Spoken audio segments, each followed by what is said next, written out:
para tus proyectos en www.radiolabchile.cl y sé parte de nuestra comunidad virtual. Radiolab Chile, la revolución de los emprendedores.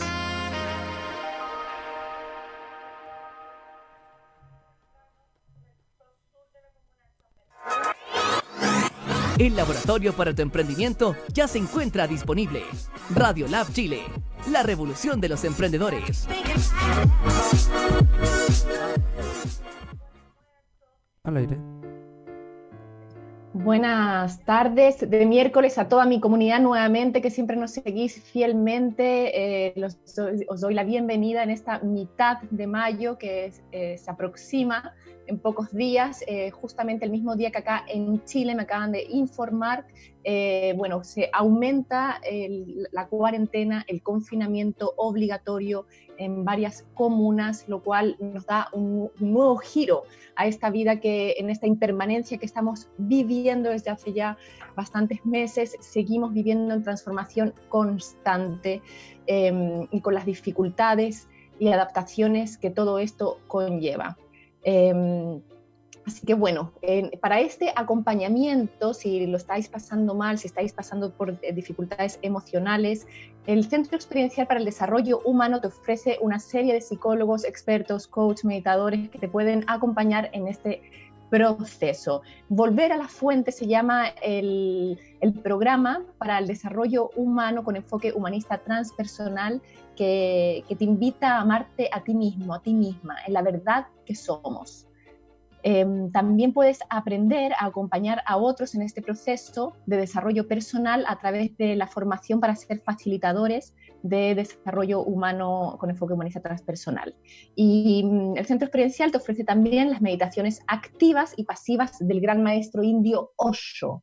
Estas meditaciones en este momento son cada lunes y viernes, pero están también en continuo transformación dada la contingencia, así que lo mejor es mirar las redes sociales para ver cómo se van modificando.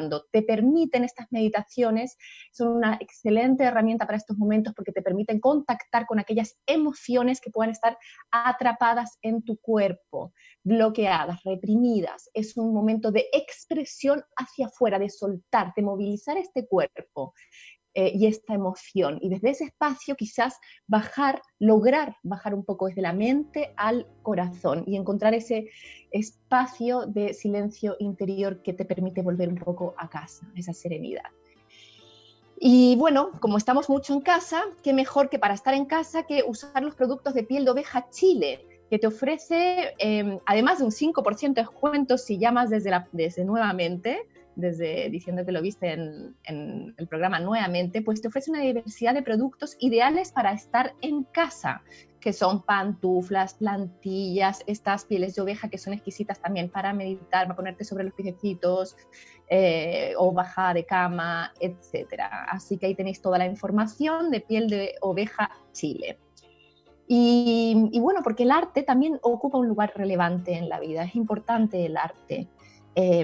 Isabel Opazo Relieves pone a disposición a su venta las piezas de relieve orgánico, que son más que una pieza decorativa propiamente tal, sino que también tienen el efecto de dar movimiento al espacio donde esto puede ser colocado. Son un trabajo muy minucioso, hecho con madera, son como podéis ver en las imágenes, una especie de puzzles orgánicos, oceánicos, muy bellos, donde en su conjunto arman esta pieza sugerente. Y bueno, para muchos que ahora hemos estado encerrados en casa, la gran mayoría quizás se nos queda pequeño, ¿no? Este lugar, quizás hemos soñado con un lugar más en la naturaleza, inmersos en la naturaleza, y para ello Paisajes Lonquimay es un hermoso proyecto que nos invita quizás a reiniciar una nueva vida o tener un espacio para poder escaparnos cuando tengamos nuevamente la posibilidad, en este verdadero proceso de transformación y hacer de tu sueño una realidad. Esto es en un entorno de la naturaleza, en el sur de Chile. Podéis ver ahí en la página web y los números de contacto para quizás adquirir más adelante este terreno y irnos para allá, escaparnos inmersos en en esta naturaleza. Y bueno, comunidad, nuevamente, como ya sabéis, es costumbre siempre dar inicio este programa radial, tu programa de desarrollo personal, con un texto. Y esta vez he elegido un poema del mexicano poeta Octavio Paz. Y dice así: el sentido de la vida. Llamar al pan el pan y que aparezca sobre el mantel el pan de cada día. Darle al sudor lo suyo y darle al sueño y al breve paraíso y al infierno y al cuerpo y al minuto lo que piden. Reír como el mar ríe, el viento ríe, sin que la risa suene a vidrios rotos. Beber y la embriaguez, asir la vida. Bailar el baile sin perder el paso. Tocar la mano de un desconocido.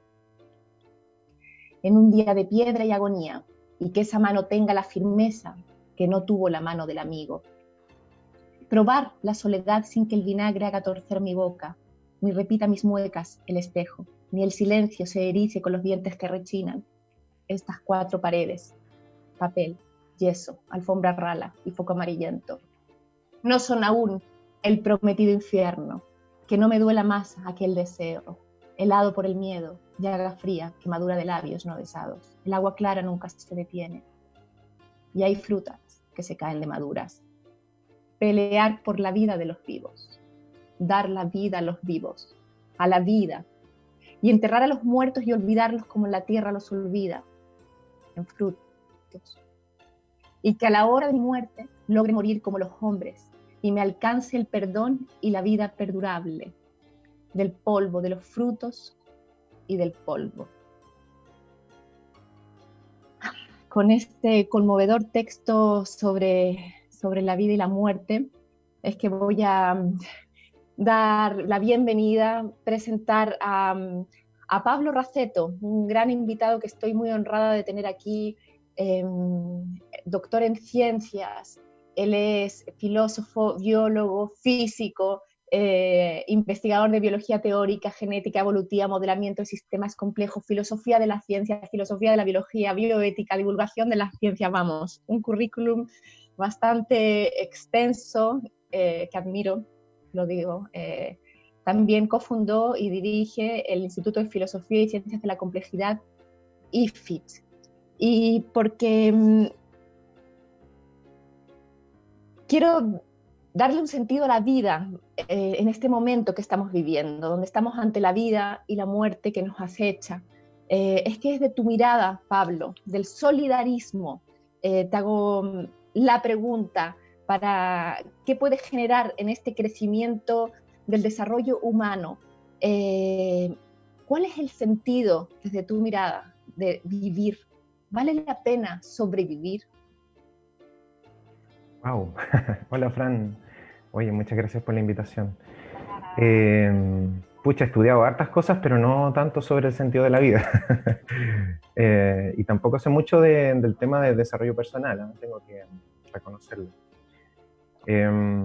Pero bueno, pensando un poquito en tu pregunta, a mí me da la impresión que el desarrollo personal y el sentido de la vida, si es que hay algo así, me parece a mí que es como inseparable del desarrollo colectivo. O sea, el desarrollo personal y el desarrollo colectivo me da la impresión que se necesitan, y las dos cosas. O sea, creo yo que no puede haber desarrollo colectivo sin desarrollo personal. O sea, no se puede cambiar la sociedad si es que las personas en sí mismas no cambian, porque somos un conjunto de personas. Pero tampoco se puede cambiar, creo yo, del todo. Esa es mi impresión, es una hipótesis. No se puede cambiar realmente a nivel personal sin un desarrollo también colectivo. Es muy difícil cambiar uno solo y que todo el mundo siga igual, ¿cierto? O sea, uno no está solo. Y el sentido de la vida, yo creo que por ahí va también. O sea, el sentido de la vida es algo personal, por supuesto. Me imagino, o sea, creo que sospecho que cada persona tiene que buscarle o se pregunta por su sentido de la vida a nivel personal, pero yo creo que también el sentido de la vida tiene que ver con algo colectivo. Me cuesta pensar que el sentido de la vida pueda ser algo netamente individual. Y la solidaridad, ¿ya? Y el solidarismo tienen, creo yo, una base en ese tipo de ideas, ¿ya? O sea, la solidaridad es un concepto que tiene su complejidad, pero que claramente tiene que ver con algo colectivo, ¿ya? O sea, la solidaridad involucra mínimo dos personas, ¿cierto? Y la solidaridad tiene dos formas, creo yo, que se pueden llamar así: la solidaridad horizontal y la solidaridad vertical. Solidaridad horizontal es entre iguales, la solidaridad entre amigos, el mutualismo entre colegas, el cooperativismo, todo eso es solidaridad entre iguales, ¿ya? Entre personas que están en una situación relativamente similar. Y está también la solidaridad vertical, ¿ya? Que tiene que ver con la caridad, con la beneficencia, con la solidaridad entre alguien que tiene un cierto privilegio que no tiene otro, o tiene algo que el otro no tiene y que se lo entrega o le ayuda, etc. Y yo creo ¿Y el que, solidarismo, a cuál de estos dos tipos de solidaridad se acerca más? claro, el solidarismo es todo un proyecto que está en construcción, es un proyecto complejo, de explicar, y se basa en la solidaridad en sus dos formas, pero esencialmente y con un centro en la solidaridad horizontal. El concepto de solidaridad, como todos los conceptos, han ido transformándose un poquito. Antes la palabra solidaridad tenía naturalmente en el habla castellana ese sentido horizontal, ya más parecido a la fraternité que usan los franceses de la Revolución Francesa. Y con el tiempo se ha ido cargando el concepto de solidaridad con esta idea de solidaridad vertical. Y se habla del Estado solidario, de fondo solidario, en el sentido de que hay una entidad que tiene más poder o más posibilidades, que ayuda a una entidad más de nivel inferior, o que necesita algo y el otro no lo necesita. Y el solidarismo tiene un énfasis más en la solidaridad horizontal. Tal vez así como decirlo en una frase corta, no sé si tan precisa, pero así como el padre Hurtado decía que la caridad comienza donde termina la justicia. No sé si has escuchado, ese es uno de los dichos, que paradójicamente al padre Hurtado se le entendió mucho al revés, porque se hizo lo más famoso del padre Hurtado a nivel práctico fue el Hogar de Cristo, que era un caso de caridad, de lo que yo llamaría solidaridad vertical. Y para él la justicia, que es lo primero, es justamente, creo yo, lo que equivale a la solidaridad horizontal. Entonces yo lo diría así, o sea, la solidaridad vertical comienza cuando termina la solidaridad horizontal. O sea, ¿se entiende? O sea, un privilegio a la ayuda entre iguales, a la colaboración y a la solidaridad entre cercanos, entre iguales, entre conocidos. Y cuando esa solidaridad no es suficiente, que llegue la solidaridad vertical. Obviamente esto es como un esquema, pero en el fondo es para tratar de dar un orden a la prioridad de los conceptos. Un poquito lo que hizo el padre Hurtado. Vivíamos en un malestar social en este momento, ¿no? Antes de pandemia, e individual, ¿no? Donde alejados de lo que podría significar un buen vivir. Hemos visto que somos sistemas en continuo cambio. Según tú, para una transformación colectiva, dentro de lo mismo del solidarismo, ¿cuáles serían las acciones a modo individual que pudieran interceder en estos cambios evolutivos a nivel macro? Chuta. Súper difícil, ¿cierto? Saber qué es lo que corresponde hacer, porque si tomamos esta idea de que el desarrollo personal y el desarrollo colectivo están unidos, ya es una hipótesis, ¿cierto? Uno podría pensar que no es así, que el desarrollo personal se puede llevar esencialmente a cabo solos. Pero, por ejemplo, si uno piensa como mucha gente está pensando este último tiempo, desde el estallido social en el caso chileno y con la pandemia a nivel mundial, intelectuales de todo el mundo, pensadores de todo el mundo, han pensado que es muy posible que el mundo cambie. Y en Chile ya estábamos con esa discusión, ¿cierto? No solamente que es posible que cambie por razones así como inesperadas, sino que queremos que cambie. La mayor parte de los chilenos, 3/4 de los chilenos, en las encuestas manifestaban, ¿cierto? Antes del coronavirus, que se tenía un descontento social generalizado y que era necesario un cambio importante. Obviamente ese cambio importante nadie sabe muy bien qué es y todo eso. Entonces a mí me da la impresión que claro, que es difícil aconsejar qué actitud tener a nivel personal sin saber qué es lo que va a pasar a nivel colectivo. ¿cierto? Si uno piensa, no sé, como Wing-Chul Han, que es uno de los intelectuales que ha hablado harto y que dice que lo que se viene es un capitalismo más férreo y con un totalitarismo y control de los estados más radical, uno debería, yo creo, a nivel personal, tomar actitudes distintas a que si se viene un mundo de solidaridad y de ecocentrismo, ¿se entiende? Claro, obviamente hay cosas que son aconsejables en toda situación, pero depende un poco de lo que vaya a pasar, ¿cierto? O sea, pero bueno, yo creo, o sea, no sé si lo creo, pero lo que percibo un poco es que efectivamente hay una tendencia, o no sé si quiero creerlo, o lo creo, es difícil distinguir en estos momentos porque nadie sabe mucho lo que va a pasar, que se viene una época en que se está valorando mucho más la relación entre seres humanos, la solidaridad entre seres humanos y la relación también solidaria, creo yo, que se podría llamar así, o tal vez armónica con la naturaleza.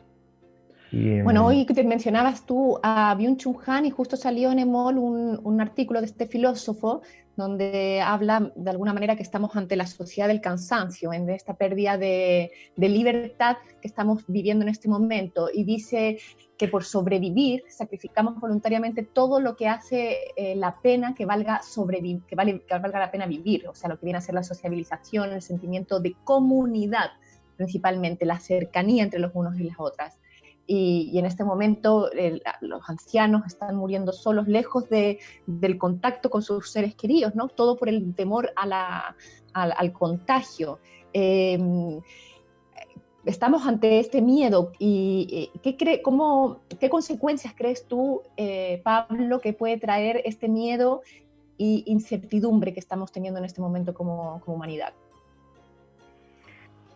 pucha, son puras preguntas acerca del futuro, que a mí me da un poco de miedo predecir cosas, porque no es muy científico.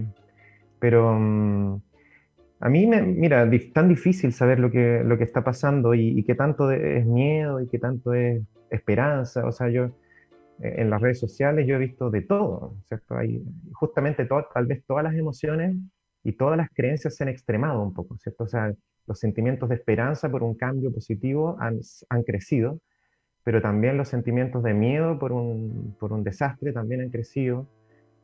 A mí en general me da la impresión que todos estos cambios tienden a ser positivos, porque el tema con los sistemas complejos, la sociedad claramente un sistema complejo que tienen inercia, entonces es muy difícil cambiar las cosas cuando hay mucha inercia.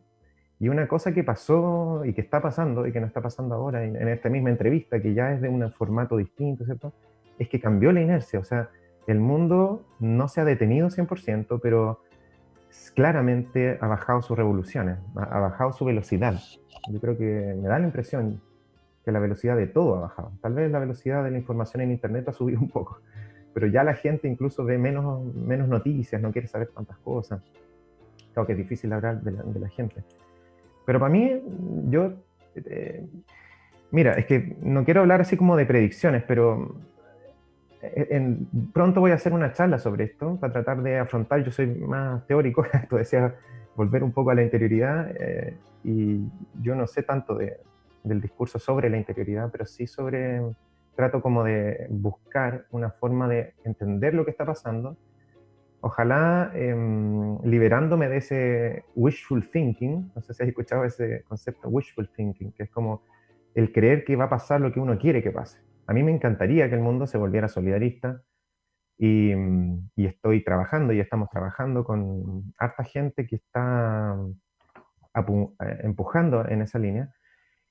Pero resulta que hay dos cosas, yo creo, bien clave, para ser serio, ¿cierto? Para tratar de pensar lo más neutralmente posible. Y una es que la sociedad es un sistema complejo y por lo tanto, en realidad, las predicciones no son nada de fáciles. O sea, ya es difícil predecir el clima, y eso que el clima ni siquiera las nubes no piensan, no tienen ideas novedosas. Imagínate que los humanos piensan, tienen ideas novedosas, se influencian mutuamente las ideas. Entonces tiene estas dos cosas, o sea, somos un sistema complejo y además hecho de personas. Cuando te mencionas, lo has repetido varias veces, que somos un sistema complejo. ¿A qué te refieres específicamente con ello? ¿Qué es lo que quieres decir? Sí, mira, existe una cosa que se llama las ciencias de la complejidad, ¿ya? Que vienen de la sistémica, de la ciencia de los sistemas, que es como una aproximación intelectual muy útil, ya que es como una manera de entender cómo es una herramienta conceptual, así lo podríamos llamar. Entonces, es como entender, cómo modelar o cómo imaginárselo a la sociedad, ¿ya? Uno se puede imaginar a la sociedad de varias maneras, ¿ya? Como una máquina, como un reloj. Uno necesita metáforas en general para entender la sociedad. Hegel pensaba la sociedad como el resultado de la expresión de un espíritu, ya la gente más espiritual se imagina la sociedad como un espíritu que se desenvuelve. Hay distintas formas de imaginarse y de modelar la sociedad, y la perspectiva de los sistemas complejos lo que hace en el fondo es entender la sociedad, o modelarla, imaginarla, muy parecido a otros sistemas complejos, por ejemplo un sistema vivo, un ser vivo, ¿ya? O sea, un ejemplo paradigmático de sistema complejo es una célula o un organismo. Otro ejemplo paradigmático es la mente. La mente, la psicología, ¿ya? Independientemente de las células y de todo lo que es biológico, lo fisiológico y todo eso, es un sistema complejo, ¿ya? La mente o sea, pregúntale a un psiquiatra, por ejemplo, un psicólogo, cuando se enfrenta a ese tremendo sistema complejo que es otro ser humano con todas sus creencias, sus deseos, su inconsciente, su consciente, y otro tercer sistema complejo paradigmático es la sociedad, ¿ya? Claro, entonces uno dice, ya, pero ¿qué tienen en común las mentes, los seres vivos y las sociedades? Una cosa que tienen en común es ser sistemas, ¿ya? Es decir, ser unidades relativamente coherentes, ¿ya? Con una cierta unidad. O sea, nosotros somos un organismo de 10 elevado a 14 células más o menos, pero cada célula es una unidad bastante coherente. Y tiene un metabolismo propio, tiene todo un sistema propio. Entonces los países, por ejemplo, somos sistemas complejos. Chile, ¿ya? Por mucho que cuesta definir qué es Chile, pero esencialmente es un sistema. Un sistema, yo lo veo un poco así, incluso creo que en la nueva constitución que hagamos debiéramos plantear, creo yo, la constitución así, que somos un país. ¿Y qué es un país? Bueno, es un sistema, ¿ya? Compuesto de un territorio y de habitantes, ¿ya? Habitantes humanos, habitantes animales, habitantes plantas, seres vivos, y habitantes ciclos biogeológicos, ¿ya? Ni siquiera vivos, los vientos, las corrientes, todo eso es parte del sistema Chile, ¿ya? Y Chile es un sistema bastante autónomo, en el sentido de que nosotros tenemos cierto control de las cosas que pasan con nosotros, ¿ya? O sea, no sé, pues en Argentina salió una estadística el año pasado que el 50% de los niños en Argentina, 50% de los niños en Argentina, pasan, o sea, están bajo la línea de la pobreza, y un 13% pasa hambre. Imagínate, esa es la situación. Súper fuerte, y es nuestro país vecino. Y en Egipto le cortan el clítoris a las niñas de forma masiva para que no tengan deseo ni placer sexual cuando adultas. Esos dos hechos, por poner cosas más o menos terribles o muy terribles, los chilenos casi no podemos hacer nada por eso.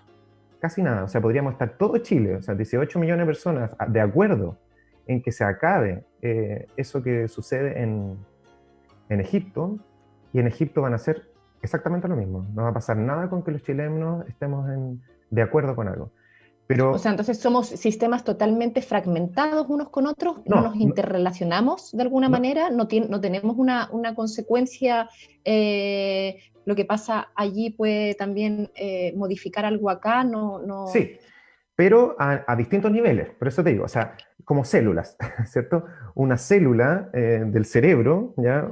Puede emitir una hormona, ¿ya? Que genere en el resto del cuerpo un cambio, ¿ya? Pero las células tienen una unidad y tienen una cohesión que hay que como ser consciente de ella. O sea, los chilenos somos un sistema, y el planeta también es un sistema, ¿ya? En tanto planeta, claro que tenemos posibilidades de generar cambio. Por ejemplo, si Chile fuéramos un ejemplo mundial, ya muchas veces Chile ha sido ejemplo, ya 2 veces hemos generado cambios importantes, y el mundo está atento. Y cuando en Francia ocurrió la ¿Te refieres Revolución también Francesa. ahora a los cambios que ocurrieron con las tesis, que de repente puede ser ese alguno de los cambios Claro, que tuvo todos los efecto procesos, universal?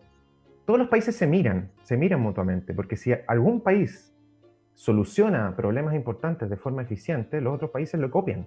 Si eso es normal. Chile copia a otros países cuando han hecho cosas bien o cuando nos gustan las cosas que han hecho. Entonces, por ejemplo, un país como Chile, un sistema como Chile, puede tener, creo yo, mucha incidencia a nivel del ejemplo. ¿Ya? O sea, si hacemos nosotros algo bien, imagínate lo que pasa en el Sename, no sé si has estudiado un poco, pero eso es un desastre, una cosa horrible. Los niños viven una vida horrible, o sea, tenemos un Estado que recibe muchos recursos, muchos recursos, y que tiene a cargo 3.000, no, como 6.000 niños, o 3.000, no me acuerdo cuánto por ahí, que no es tanto, y lo hace pésimo, y los niños son violados, y los niños, la mitad de la gente que está en la cárcel pasó por el Sename, o sea, es un ejemplo de que estamos haciendo mal algo, como sistema. Nosotros no podemos afectar el sistema de Sename equivalente de Argentina, pero sí podemos hacer el nuestro. Y si lo hiciéramos bien acá, podríamos también afectar el mundo generando un ejemplo, ¿ya? A copiar. Y los países yo creo que están bien atentos a copiar buenas ideas. Entonces, bueno, eso significa ser sistema, ¿te fijas? O sea, entendernos como un sistema, cuál es nuestra unidad, cuáles son nuestras posibilidades de cambio a nivel del sistema central y qué efecto puede tener sobre el sistema global. Y cuando lo miras así, uno, no sé, a mí me da la impresión que el mundo se puede cambiar mucho. O sea, Chile es un país chico, por ejemplo, yo creo que es muy difícil que países muy grandes generen los cambios ejemplares. Es muy difícil ¿Tú que Estados crees, Unidos Pablo, que en cambie este o que momento que China estamos cambie. viviendo a nivel universal con la pandemia es un momento quizás que se nos presenta a la humanidad como una oportunidad para dar un cambio, realmente un salto cualitativo? Sí, pues. O sea, se han dado varias cosas. Pues primero, un detenimiento de la vida individual. O sea, los seres humanos todos hemos bajado el ritmo de nuestra vida. No sé si todos. Hay hartas personas, digamos, que he escuchado yo que le ha tocado trabajar más y estar más, como diríamos, alienados en la vida cotidiana, ya tal vez porque les tocó aumentar su carga de trabajo, etc. Pero ya hay una condición importante. Otra condición importante es que hay una conciencia de problemática mundial, que eso ya nos pasó con el calentamiento global, que es un caso bastante ejemplar. Pasó un poquito antes con el agujero de la capa de ozono, que es bien interesante porque ese fue un caso en que la sociedad se hizo consciente de la sociedad mundial se hizo consciente de cierto problema y se ha solucionado, aparentemente. Calentamiento global creo que fue el segundo gran caso y ahora hay un tercer gran caso en que viene una conciencia del todo. Y hay más cambios. O sea, el otro cambio que para mí me parece muy particular y clave es el de nucleación, así le llamamos, que es Nucleación. nucleación. Sí, que es un concepto que viene como de las ciencias naturales, que tiene que ver con cuando las cosas cambian de fase y se empiezan como a aglomerar en pequeños pedazos. Cuando, no sé, cuando un vapor se empieza a condensar, empieza a generarse gotitas, ¿cierto? Empieza a hacer un cambio de fase, pero en distintos lugares. Eso se llama nucleación. Se utiliza en ecología también. Y resulta que qué es lo que ha pasado a nivel humano es que la gente se ha quedado en la casa y por lo tanto le ha tocado vivir más con su familia, contactarse más con sus vecinos, consumir más en su entorno local, típicamente empresas de pequeña escala y cercanas, y eso que lo que genera es un proceso, creo yo, que es lo que debiéramos vivir como sociedad, esa es la propuesta solidarista, que haya una nucleación urbana, es decir, que en la vida urbana se trate de generar, de organizar la sociedad de manera que las personas vivan, ¿ya? Trabajen y se relacionen sin recorrer demasiadas distancias, o sea, minimizando Con las sus propios distancias. núcleos, más íntimos. Exactamente. Pablo, vamos a seguir conversando de estos cambios, de estos evoluciones que está generando esta situación que estamos viviendo a nivel mundial después de esta pausa. Así que, comunidad, nuevamente, no se vayan y continuamos aquí con el doctor en ciencias Pablo Raceto.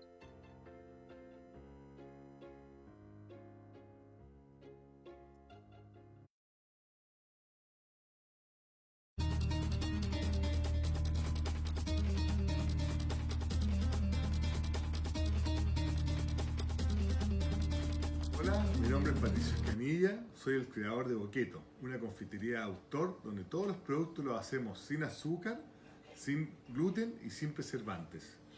Mezclamos el dulzor de la fruta con la intensidad del cacao sobre el 55% y hacemos productos realmente deliciosos. Visita nuestra página y síguenos en las redes sociales. Estamos despachando a todo Chile. Hola Fran, hola a todos los auditores, soy Carol Roca, les mando este mensajito desde acá del Cajón del Maipo para contarles sobre mi emprendimiento Planta Mágica Fitocosmética, una línea que vengo desarrollando e investigando hace más de 15 años para poner en valor el uso popular, tradicional y mágico de las plantas medicinales para el cuidado personal, para el cuidado de la familia, para el buen vivir. En ella pueden encontrar cremas de belleza, protectores solares, que son principalmente elaborados para personas que tienen pieles sensibles, que tienen dermatitis atópica, con buenos resultados en rosácea, psoriasis. También tenemos una línea que es para un botiquín natural con extractos de hierbas y lo que es el higiene personal, champú, acondicionador, pasta de dientes, desodorante. Así que más información en mi Instagram, Planta Mágica Fitocosmética, envíos a Santiago y regiones. Adiós. Mi nombre es Isabel y quiero presentarles Semillas Sanitas, alimentos veganos y sin gluten. Nuestro primer producto, Parmesan, versión vegana del queso parmesano rallado. Viene en 4 sabores: natural, orégano, jengibre y merquén. Nuestro Vegan Crunch, apanador o empanizador para vegetales. Y nuestra premezcla para queques de frutas. Todos estos productos han sido diseñados para ustedes con mucho cariño, para que tengan una alimentación. ¿Cómo reconocer los síntomas del coronavirus? Si tienes tos, fiebre, dolor muscular y dificultad respiratoria, acude de inmediato a un servicio de urgencia. Si no tienes dificultad respiratoria, llama primero a Salud Responde para mayor orientación. Si estás diagnosticado de coronavirus, quédate en casa y respeta la cuarentena. Hazlo por ti y por todos. Más información llamando al 600-360-7777 o en gov.cl. Cuidémonos entre todos. Ministerio de Salud, Gobierno de Chile.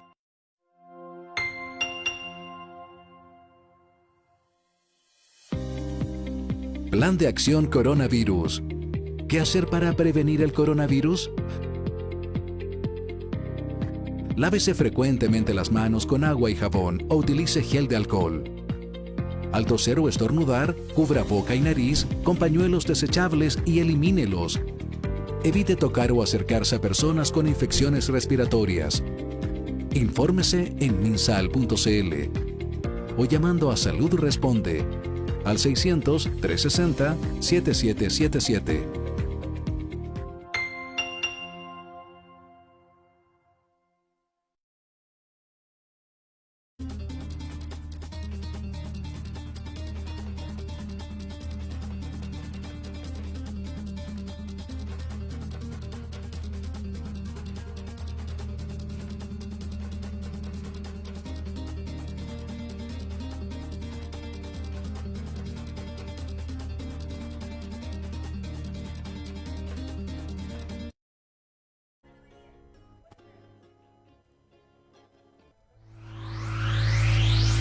Cultura efectiva, cultura emprendedora, cultura colaborativa. Somos la opción a tu emprendimiento. Radio Lab Chile. Al aire. Continuamos nuevamente con Pablo Raceto, hablando de solidarismo, de civilización, del desarrollo humano que puede, en que puede modificar y cambiar estas nuevas adaptaciones que estamos teniendo a través de esta pandemia, que está generando cambios a orden, en orden mundial, en orden más pequeño, y dejamos la pausa hablando de la nucleación, que están volviendo a los pequeños núcleos, barrios y a generar otro tipo de vida.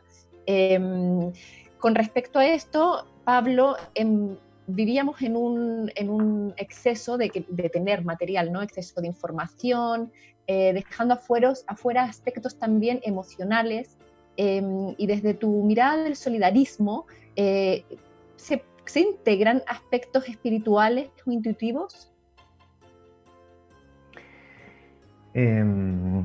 Mira, sí, pues mira, a ver, ¿cómo lo veo yo? Estudiando qué son los cambios de gran importancia, ¿cierto? Estamos un poquito en ese contexto de que es posible que hayan grandes cambios. Lo que yo he estudiado es que hay tres, así como los sistemas complejos como nosotros, pasamos por etapas, o sea, sufrimos cambios estructurales importantes. Por ejemplo, pasamos siendo un cigoto inicialmente, después una mórula, después una blástula, después un embrión, un feto, una guagua, un niño, ¿cierto?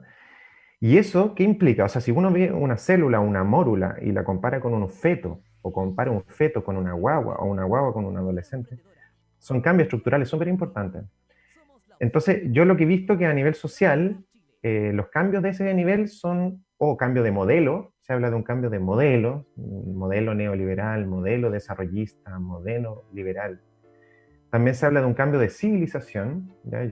Yo formo parte de un grupo que llevamos años, ya como 10 años, trabajando en la hipótesis de que en el fondo esta época podría estar sufriendo un cambio de civilización, ¿ya? O sea, los cambios de modelo ocurren como cada 50 años, los cambios de civilización ocurren como cada 500 años, ¿ya? O sea, estamos hablando de cuando empezó la modernidad, cuando cambiamos de un sistema esencialmente basado en los nobles, ¿ya? Y en los clérigos, y eso cambió, o sea, ya no mandan los curas, hay curas, pero no mandan los curas, y hay reyes, pero ya no mandan los reyes, por lo menos en Occidente, y cambiamos a un nuevo sistema, ¿cierto? Un sistema con partidos políticos, todo eso es un cambio de modelo. Nació el capitalismo también, un cambio de civilización. Y ahí hay gente, en este grupo yo participo, que plantea que efectivamente los cambios son de ese calibre, o sea, son cambios, por ejemplo, del capitalismo. El capitalismo es una forma de organizar la sociedad que lleva como 500 años. Y yo barajo una hipótesis más exagerada todavía, que esto podría ser un cambio de era, ¿ya? Era en el sentido del paleolítico. O sea, hay cosas que al salir del paleolítico, cuando vivíamos como cazadores-recolectores, hay cosas que cambiaron en esa época, cambió toda la vida, ¿ya? O sea, nosotros vivimos, los seres humanos... O sea, tiene que ser, un cambio de era, es algo significante, pero totalmente... es lo más significativo que hay, muy yo creo. fuerte, porque primero éramos ¿cómo se llama? Éramos nómades y nos volvimos personas sedentarias. Sedentarias, agricultura, ganadería, y después Sí. prontamente surgen los ejércitos y los estados y la esclavitud, y empieza todo cambia el mundo totalmente.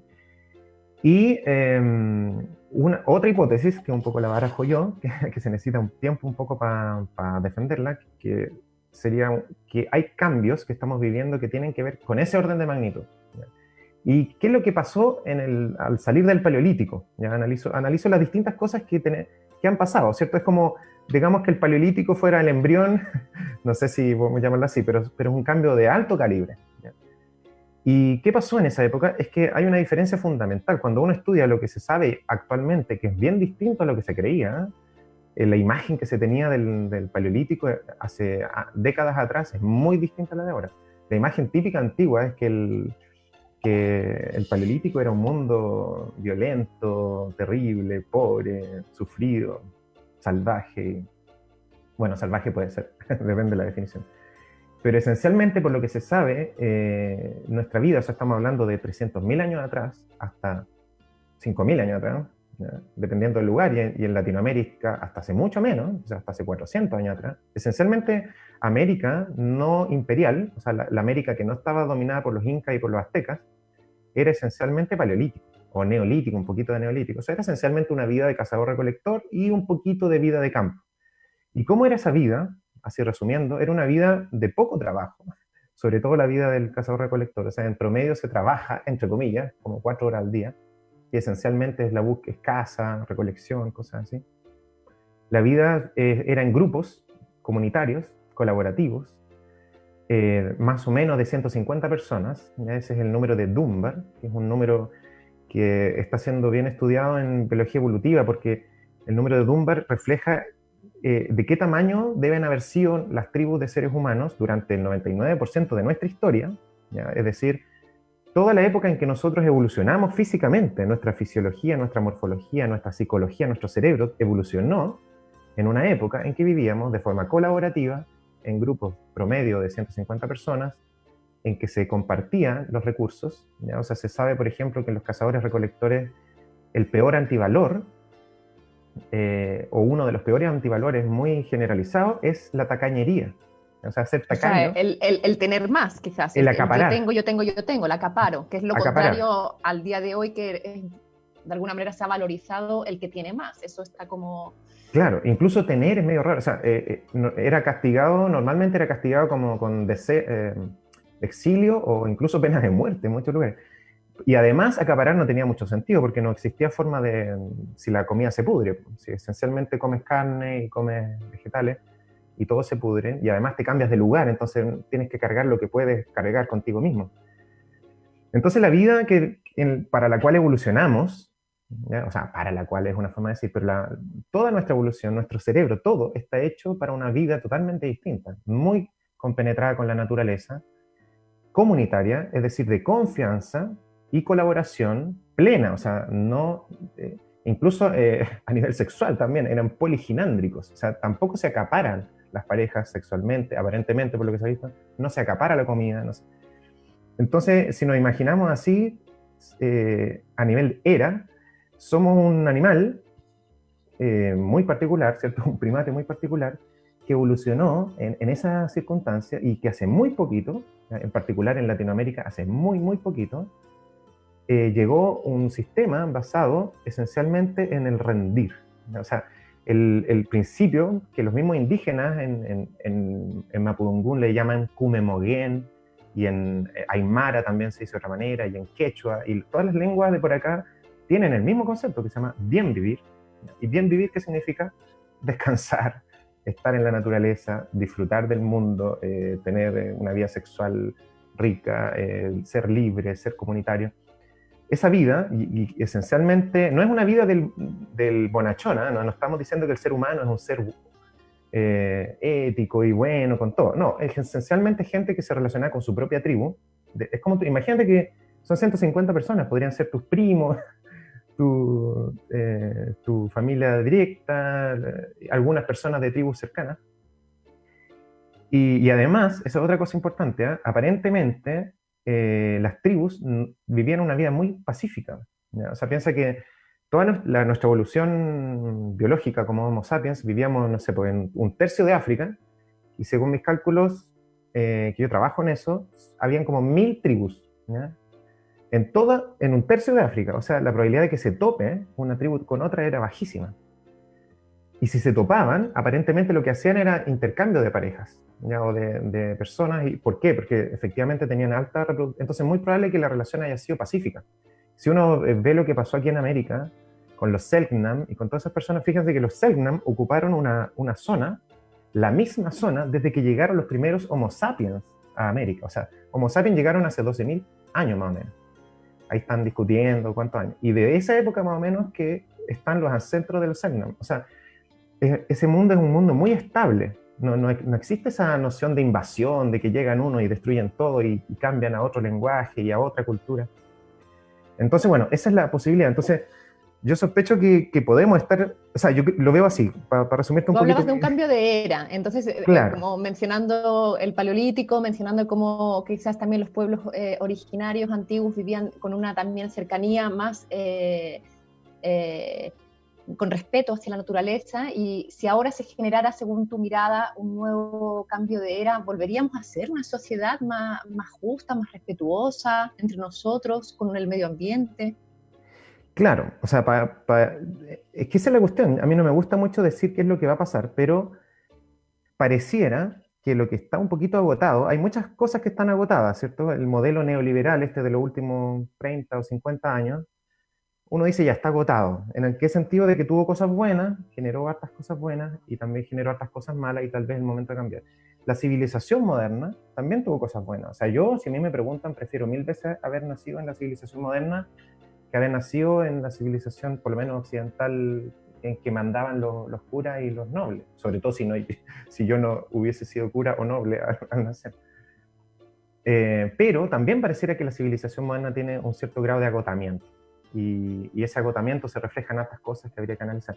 Pero yo creo que también pasa con la era, ¿ya? O sea, lo que pasó en el fondo al salir del Paleolítico, y que yo incluso hasta en la Biblia, cuando uno ve, si leen el mito del Edén, en la Biblia de Jerusalén, cualquiera, parece claramente, a mi gusto, una descripción de cuando se sale del Paleolítico.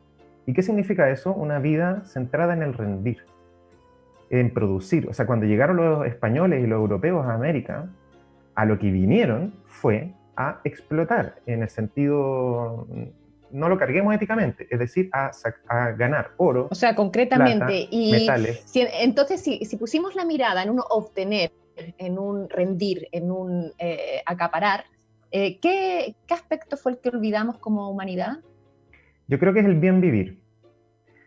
Bien vivir. O sea, ¿Qué es el bien vivir para ti, Pablo? El bien vivir, creo yo, lo tomo un poco desde el punto de vista de la forma en que usan esa palabra los indígenas, al menos latinoamericanos. Es decir, una vida de tranquilidad, de descanso, de conexión con la naturaleza. En el fondo, mira, yo creo que una forma así, si quisiéramos objetivarlo, de una vida que se reconcilie con el Paleolítico.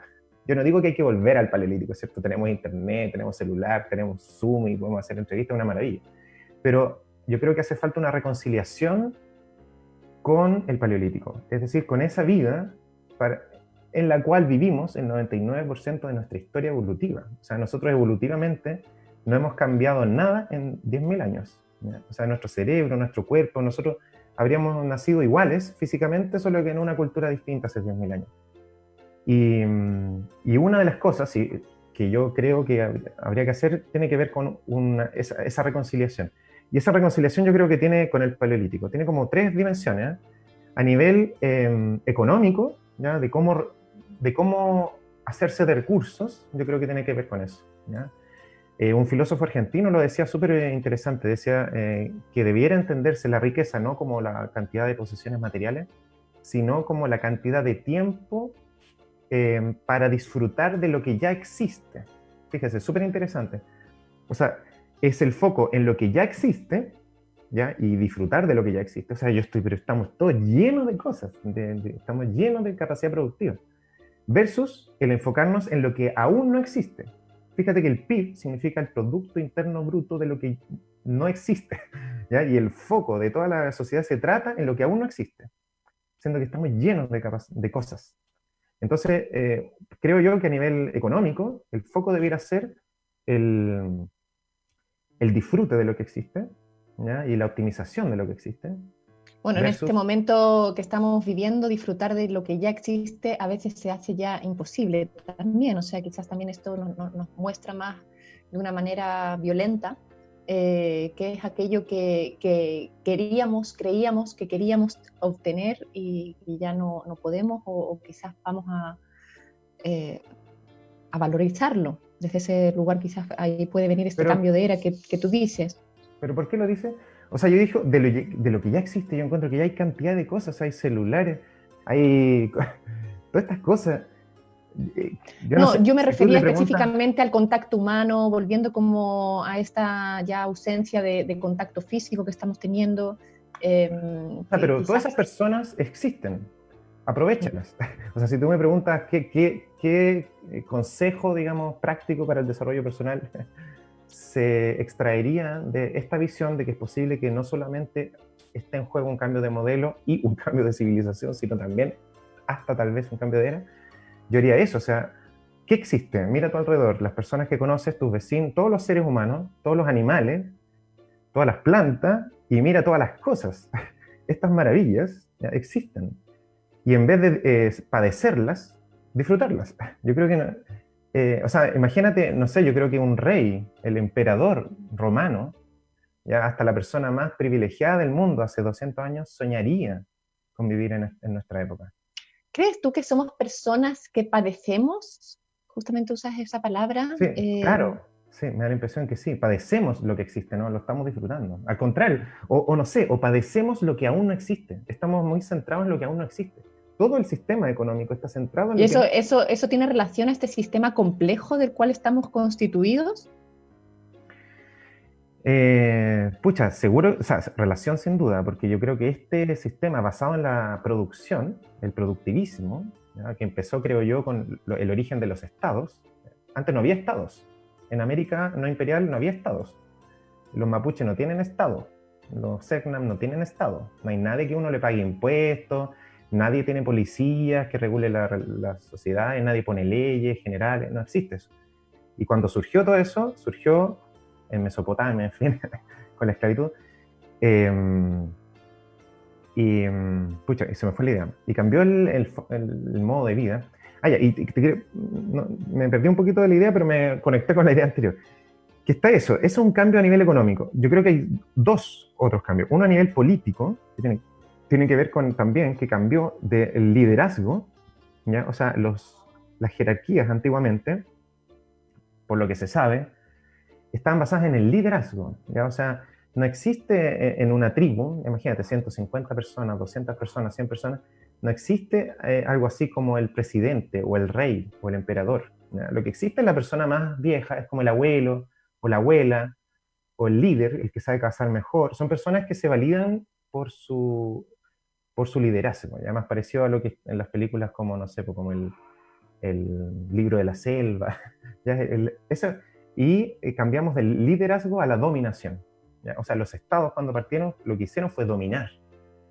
Es decir, generar un ejército que tomaba esclavos, o sea, llegaba a un lugar, agarraba a todas esas personas, las esclavizaba, y esclavizar es una cosa terrible, trabajar prácticamente hasta la muerte, para producir, ¿ya? Y con eso produjeron ciudades hermosas, los romanos hicieron coliseos, han hecho cosas hermosísimas, pero todo eso basado en la explotación primero de los animales y después de los seres humanos.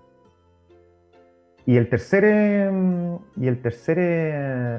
variable, que creo yo es clave, que es la economía, la política y la antropología.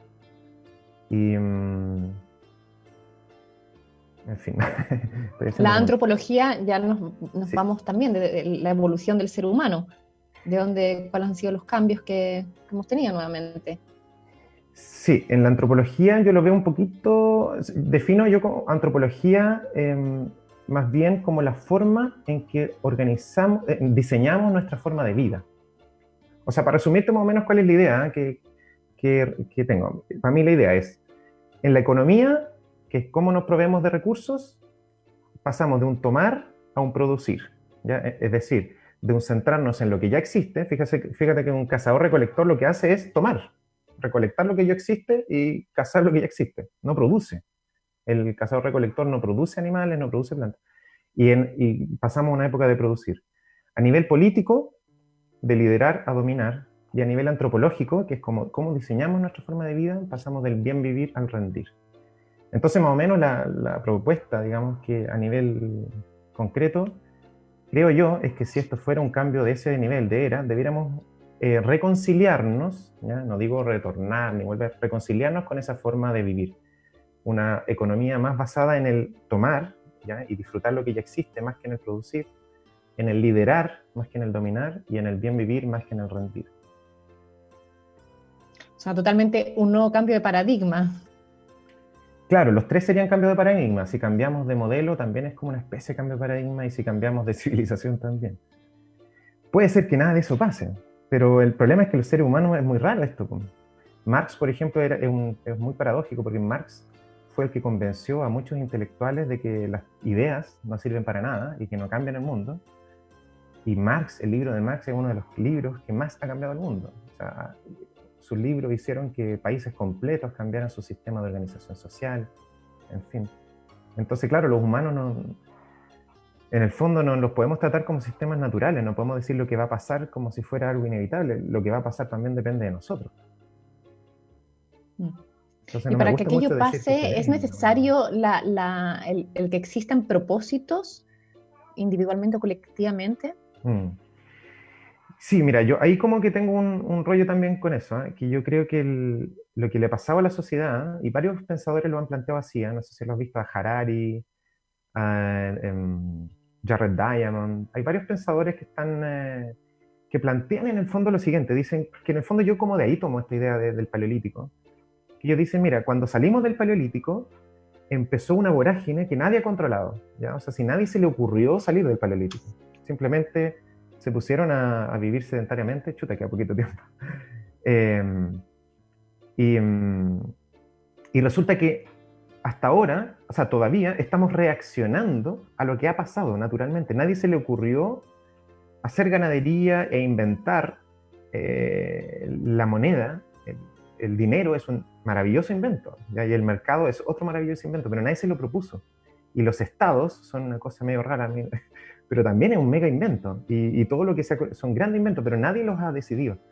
Entonces yo creo que lo que a la sociedad le falta un poquito, pero que yo creo que cada vez más va para allá, y esto sirve un poquito verlo como sistemas complejos, es la encefalización. Lo que le pasó a los seres vivos, a un linaje de los seres vivos, que fueron los vertebrados y los mamíferos, es que se pusieron a encefalizarse. Es decir, generaron un órgano destinado a tomar decisiones, a preocuparse de las creencias verdaderas, las falsas, al tomar decisiones, ¿cierto? Nosotros tenemos el corazón, bombea sangre, ¿cierto? Cada uno de nuestros órganos hace cosas, pero nosotros tenemos un cerebro, o un sistema nervioso, y ese como que, ya, tú, mira, yo corazón me encargo de bombear sangre, tú cerebro toma las decisiones, por favor, ¿ya? Y el sistema social mundial es un sistema que se ha ido complejizando, pero todavía no tiene cerebro. Es como que todavía va hacia una dirección que nadie sabe cuál es, y que nadie se propone. Es muy raro eso. O sea, a mí lo que me llega de lo que estás diciendo es que estamos totalmente fraccionados, como separados, muy a la deriva. y que se necesita una integración a todo nivel. Yo creo que falta un liderazgo, falta una encefalización mundial. Mira, por darte un ejemplo, la comunidad de matemáticos, gente pero que trabaja toda su vida en aprender matemática, tiene un talento para la matemática, o sea, hay como 50.000 matemáticos en el mundo. 50.000, y escriben revistas, se citan, y están resolviendo cosas que no se van a usar de aquí a 5.000 años, ¿ya? Pero interesa, gente muy inteligente, ¿ya? ¿Cuántas personas y una comunidad académica está pensando en qué vamos a hacer con el mundo? ¿Hacia dónde lo vamos a conducir? ¿Cómo vamos a regular la sociedad? ¿Cómo vamos a resolver los grandes problemas de la sociedad? No hay ni siquiera en la academia una comunidad seria, académica pensando esto. Hay 10.000 matemáticos, seguramente deben haber como 100.000 físicos, resolviendo ecuaciones de física cuántica y cómo hacer un chip. Y uno dice, ¿dónde están las personas pensando en el mundo? Y claro, hay personas, pero que son intelectuales, le llaman los intelectuales, pero que son personas que de suerte, digamos, la academia no los aplastó y no están tan locos produciendo papers, que han podido pensar y que se dedican un poquito a plantearse estos temas. Pero para mí, encefalizar el mundo significaría, por ejemplo, debiéramos tener mínimo unos 50.000 personas dedicadas desde chiquitita a estudiar el mundo a nivel global, a gran escala, a gran escala espacial, planetaria, a gran escala temporal, un poquito lo que yo te estaba mostrando, ¿cierto? Analizar cómo son los cambios de modelo, qué variables involucran, cómo son los cambios de civilización, en fin. Entonces yo creo que un poco es un mundo en que va muy a la deriva, llevamos como desde el neolítico a la deriva, y que poco a poco nos estamos encefalizando. Esa es una manera de verlo, digamos. Pero te fijas que es como mirar la sociedad como un sistema complejo, como aprovechar, la gracia del pensamiento sistémico tiene que ver con aprovechar lo que aprendemos de otros sistemas para entender los sistemas que no entendemos muy bien. Y yo creo que entender la sociedad se beneficia mucho de mirar a los otros sistemas. Y los otros sistemas son los sistemas biológicos, son un súper buen sistema. Muchas gracias, Pablo. No sé por qué me quedó esa imagen en un comienzo cuando hablabas también de la evolución biológica del embrión, de la mórula después del cigoto, y me imaginaba todo el tiempo como que permaneció esa imagen de la mórula como unificada, como constituida, y desde ese espacio quizás todos estos científicos que van, investigadores, pensadores, y se van interrelacionando entre sí. Ojalá nos salga un cerebrito. Me gustaría que fuéramos con una guaguita. Nos falta todavía un cerebro. Increíble si nuestros líderes mundiales son un desastre, ni siquiera los respetamos. Nuestros presidentes, nadie ni los respetamos. O sea, imagínate. Por último, bueno, es que hay mucho también, no nos vamos a meter en política, pero también, no sé, es curioso estos líderes como Trump, no sé, Bolsonaro, no tengo idea, pero realmente estamos frente a bajo un liderazgo bastante curioso. pero no es el tema ahora, vamos a ir cerrando. Agradecemos a la comunidad nuevamente por habernos acompañado. Os recuerdo las ricas pieles de oveja de Chile para estos momentos, incluidas estas plantillas que son exquisitas ahora que estamos en casa para ponernos dentro de los zapatitos y estar cómodos y cómodas. Y nos seguimos viendo lunes, miércoles y viernes a las 12:30 en este ciclo de entrevistas de desarrollo humano, donde vamos trayendo diferentes invitados que según su mirada nos van entregando nuevas herramientas, su conocimiento para un mejor vivir, este buen vivir. Bien, y recordar, ojalá compartir las entrevistas, todas las podéis encontrar escribiendo hashtag nuevamente en YouTube, así que ojalá las compartáis. Y voy a cerrar leyendo este poema de Pablo Neruda, que se llama Oda a la vida. La noche entera con un hacha me ha golpeado el dolor, pero el sueño pasó lavando como un agua oscura piedras ensangrentadas. Hoy de nuevo estoy vivo, de nuevo te levanto, vida, sobre mis hombros. Oh vida, copa clara, de pronto te llenas de agua sucia, de vino muerto, de agonía, de pérdidas, de sobrecogedoras telarañas. Y muchos creen que ese color de infierno guardarás para siempre. No es cierto. Pasa una noche lenta, pasa un solo minuto y todo cambia. Se llena de transparencia la copa de la vida. El trabajo espacioso nos espera. De un solo golpe nacen las palomas, se establece la luz sobre la tierra. Vida. Los pobres poetas te creyeron amarga, no salieron contigo de la cama con el viento del mundo. Recibieron los golpes sin buscarte, se barrenaron un agujero negro y fueron sumergiéndose en el luto de un pozo solitario. No es verdad. Vida. Eres bella, como la que yo amo, y entre los senos tienes olor a menta. Vida, eres una máquina plena, felicidad, sonido de tormenta, ternura de aceite delicado. Vida, eres como una viña, atesoras la luz y la repartes transformada en racimo. El que de ti reniega que espere un minuto, una noche, un año corto o largo que salga de su soledad mentirosa, que indague y luche, junte sus manos a otras manos, que no adopte ni halague a la desdicha, que la rechace dándole forma de muro, como la piedra los picapedreros, que corte la desdicha y se haga con ella pantalones. La vida nos espera a todos, los que amamos el salvaje olor a mar y menta que tiene entre los senos. Muchas gracias, Pablo Raceto. Oda a la vida nos espera, la vida está, permanece y podemos transformarla y hacerla nuestra. Muchas gracias, Fran, por la invitación. Oye, qué bonito el poema y tus palabras. Gracias.